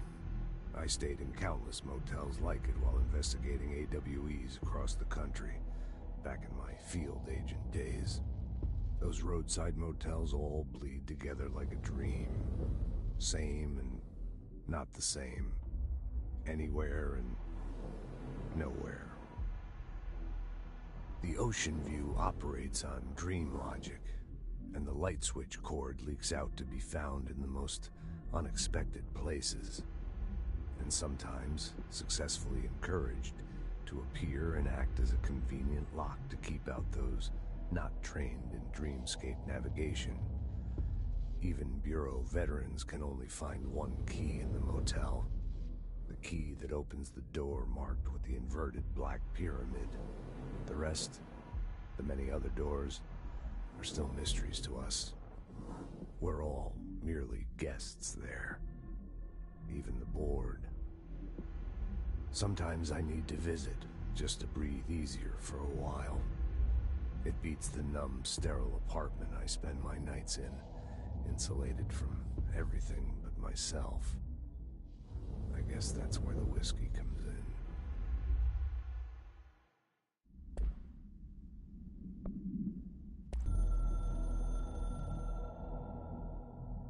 The containment sector, the Panopticon, is home to the altered items we find and contain.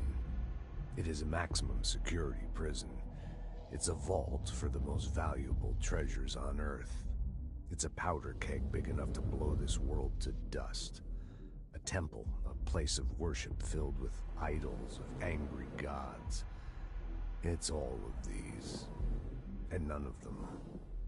It's something more profound, unbelievable, unknowable. Something worse. Altered items. We've found many. They appear mundane, but nothing could be further from the truth. They're all powerful, dangerous. They press heavy on our minds because that's their nature. They've been altered because we can't stop thinking about them. We put them on altars because they're used to being worshipped. This keeps them calm. We contain them, but they don't want to be controlled. We study them to discover what makes them tick. If this place were ever breached, it would be chaos of biblical proportions.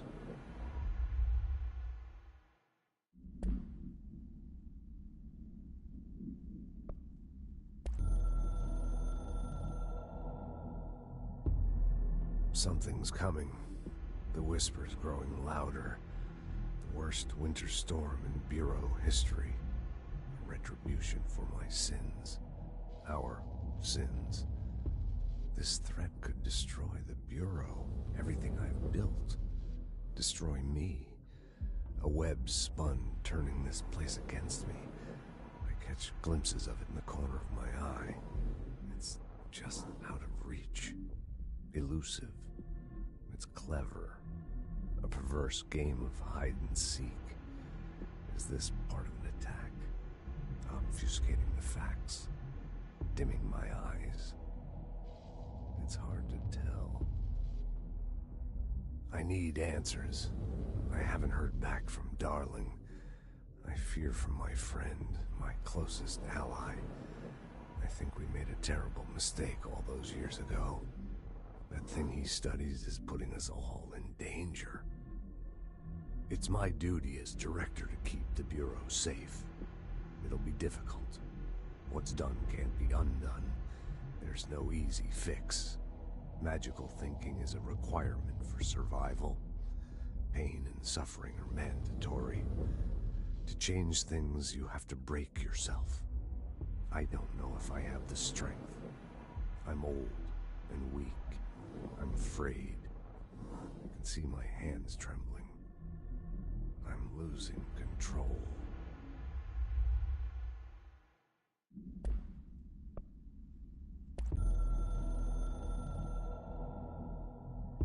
We used the slide projector.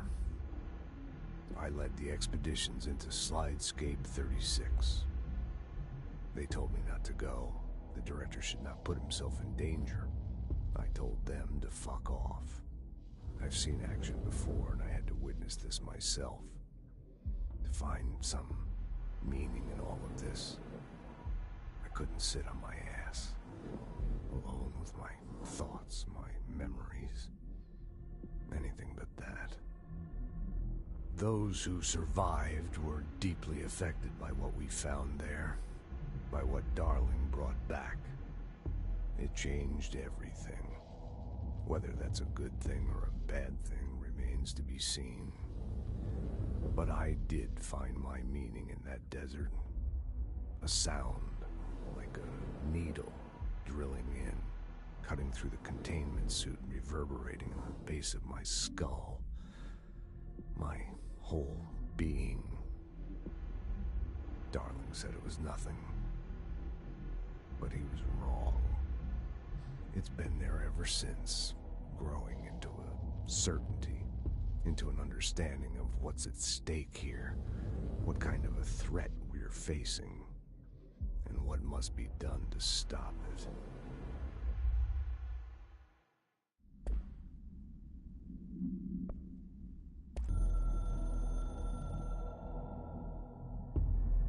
After North Moore stepped down, I doubled every effort to find new prime candidates.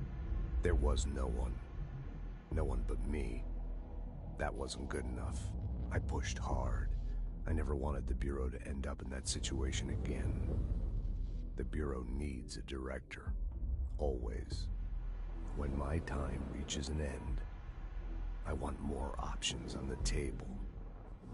P1 through P5 were all false leads, dead ends, and disappointments. Then P6, Dylan Faden.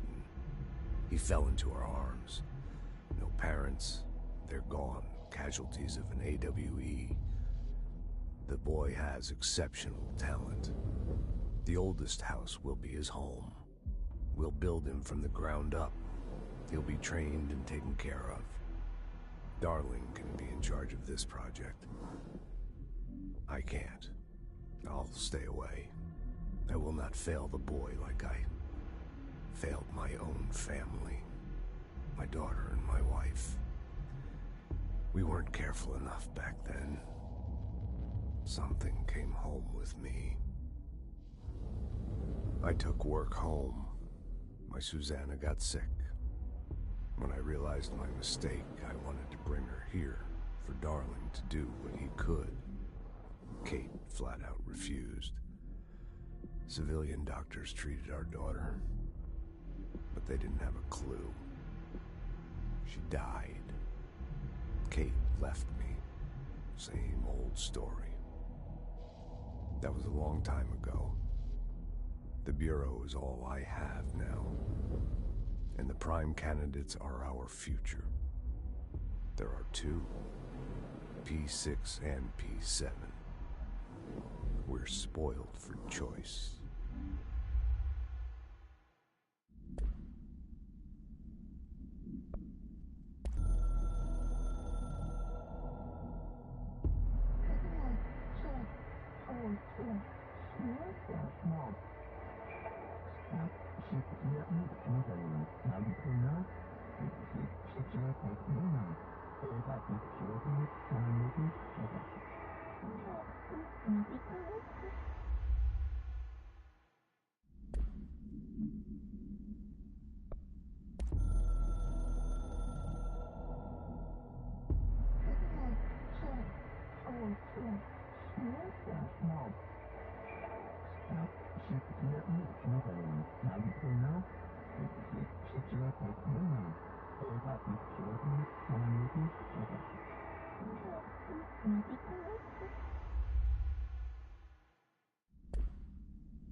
I've served under 2 directors.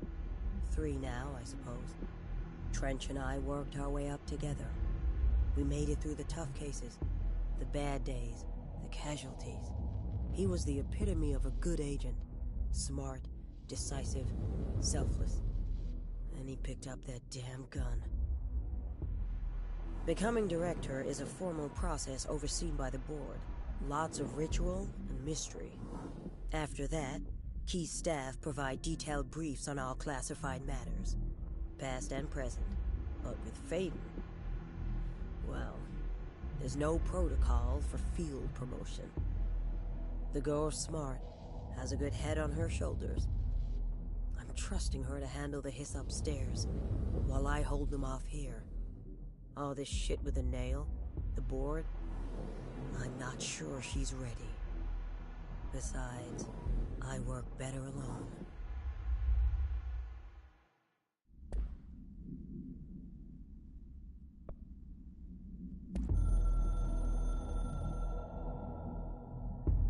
I snuck into the Foundation through a back door I know.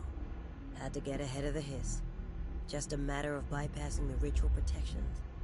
Luckily, the board's as distracted as the rest of the Bureau. I had to put on a brave face up there, but the situation is the worst I've ever seen. We're getting back on our feet, but we've already lost so much. Trench is dead. Darling is somewhere. I'm the only one left. But I still have a job to do. Keep the hiss back. There's not enough HRAs to spare, so I'll have to make do with what I've got. Frankly, I don't even know what will happen if the hiss take the nail. Trench made it sound like it'd be the end of the world. He was never one to exaggerate. Well, orders are orders, even if they come from a dead man.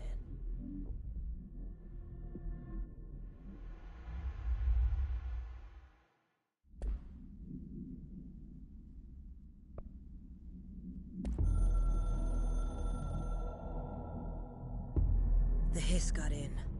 The Foundation is overrun. I was out of time and out of options. I took all the C4 I could get my hands on and strapped it to the nail. Boom. A desperate move, but it's better off in pieces than in enemy hands. Trench wouldn't be thrilled. He always said how vital the nail was, how it was the Bureau's duty to protect it. Bullshit. Those years spent in the director's chair warped his priorities. In the end, he valued order over people, the advice of invisible voices over that of old friends. He lost sight of who he was. The board made sure of that. But I did my duty. The hiss can't corrupt a pile of smoking rubble. My last act as head of operations. I'm done. At least I could take those bastards down with me.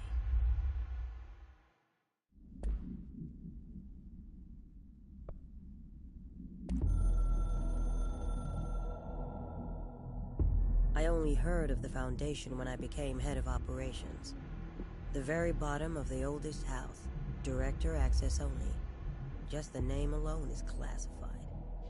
Zachariah gave me a tour the day I was promoted. Said I should see it for myself, to understand. After that, I snuck down on my own from time to time to keep tabs on the place, and on them. But nothing ever changed down there, not even the walls. It's solid, permanent, different from the rest of the house. Of course, they were always watching me. I never stayed long. I'm not stupid. I have to stop the hiss from finding this place. I'm the only one who can.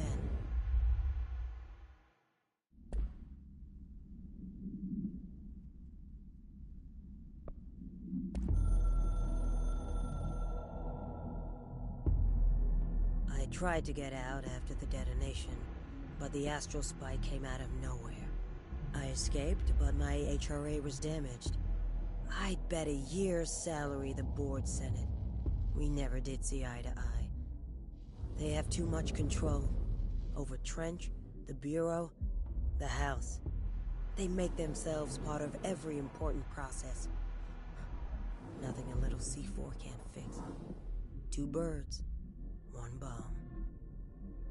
Christ, what a mess. But I stopped the hiss. I did it. If Faden did her part, then the Bureau is safe. Until the next thing. Jessie has good reason to hate the Bureau. But that could be what we need right now. She won't follow the same path. Won't fall into the same traps.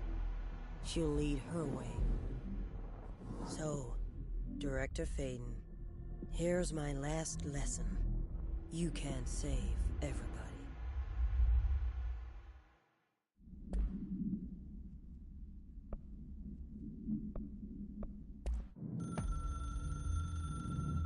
Darkness engulfed the elevator. There was something there. A presence. Jesse Faden could hear it. A call. It was faint, reaching for her from a dark place. Faden was sensitive to visitations. She had them all the time. From her guiding star and the previous director. She was the perfect receiver. As if she'd been made for this. Faden paused to feel it. The force at play here. It was changing things around her, subtle, trying to make her act. Faden didn't like that. Her guide felt it too. Polaris didn't flare up in defense as with the hiss, so it wasn't all bad. Not a hostile transmission. It was powerful, but it was coming from far away, and made weak because of the distance. It was a distress call. Faden sensed a drowning man, a man desperate to escape. She sensed something else, too. A hunger in the dark, not unlike the hostile resonance, waiting. She knew that desperate acts can have grim consequences. It was this, more than the man's despair, that made her follow the call. The elevator lights winked back on. The darkness receded like a memory. There was a new button on the elevator control panel. Investigation Sector. Faden pressed the button. The elevator doors slid shut with practiced bravado.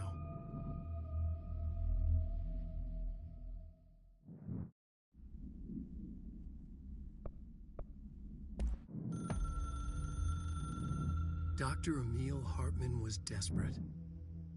The Federal Bureau of Control had stolen his life's work. This was his last chance, his final experiment. What he'd been too scared to do before. Hartman dove into the lake, was taken, devoured by hungry darkness, became the thing that had been Hartman. Only an echo of him remained, fragmented impulses on autoplay, violent, bloodthirsty darkness in the driver's seat. Emerging from the lake, the thing was captured by the FBC, brought in, contained, studied. The thing broke loose, killed everyone it could. The FBC fell back and sealed the sector. The thing was alone in the dark, lurking, roaming, waiting. Then something else came. Not darkness, but similar enough. A sound. A resonance. It shouldn't be a surprise. If there's one, why not another? The darkness inside the thing could have been immune, could have resisted, fought, could have been passed by, passed through with no effect. But it didn't, and it wasn't. Maybe it had grown weaker over time, not aged. It was timeless, but weaker with no link to its source. A metamorphosis followed. The thing that had been Hartman went through another change.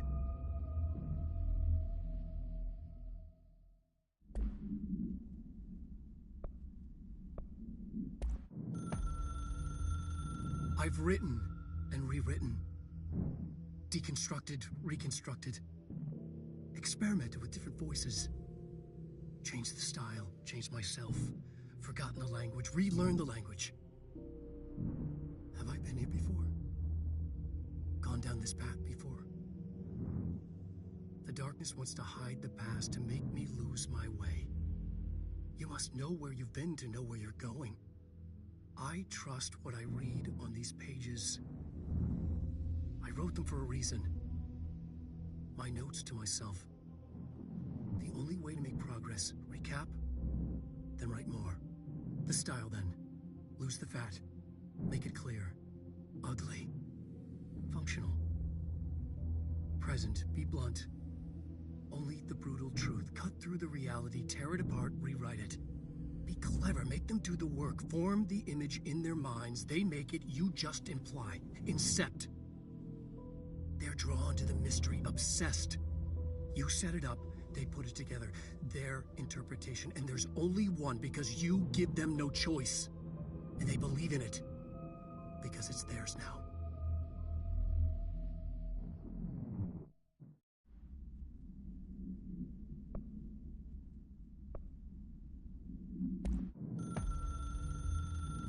The story needed many beginnings, many springs, streams that turned into a river, a flood, and then an ocean. This was one. Wake used the materials he had, the connections he had, the people, the places. Wake put them in to make it true. His wife, the psychiatrist, his city. These connections, like magnets, move things. Alice was a conduit. She'd been in the dark place. The thing that had been Hartman sensed her near, sensed Wake through her. Went berserk. Broke loose. Wake made sure Alice was already gone by then. Safe. The more springs, the more the story became real. The more people believed. Cause and effect. It was extremely delicate and hard work. It had to go through the path of least resistance where success was most likely. Where there was a connection already. Wake felt the pressure grow in his head. Going mad. Wake had to escape. Right. His escape. He was already out. He wanted to make it true. Wake needed a hero. A hero needed a crisis. For the part in the story about the government agency, Wake needed something special, something to convey an alien force mimicking human intelligence. Something that can't be translated. Translated. Wake channeled Burroughs and Bowie. He cut up sentences and words. Orange peel. You are home. Insane. He put them in a shoebox. He pulled out the words. Wake created a Dadaist poem. He'd try anything once. Or had he tried this before?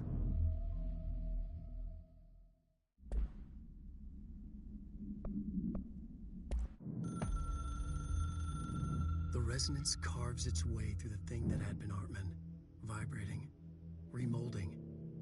The sound changes the darkness, and the darkness changes the sound. They both changed what remained of Hartman. They all turned into something else. A third thing. The sound made darker.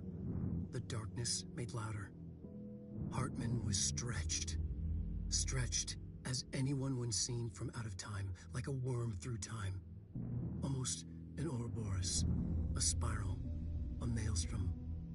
The gravity well of a black hole, twisting inward, tightening, taking you deeper and deeper to the bottom, the heart, and through to the other side. The third thing said, when you hear this, you will know you're a new you. He said, we build you till nothing remains. He said, under the conceptual reality, behind this reality, you must want these ways to drag you away. He said, baby, baby, baby, yeah, orange peel. The third thing was a monster. He'd tear apart any ordinary person crossing his path. Now he crashed out of darkness toward Faden. There was nothing ordinary about Faden.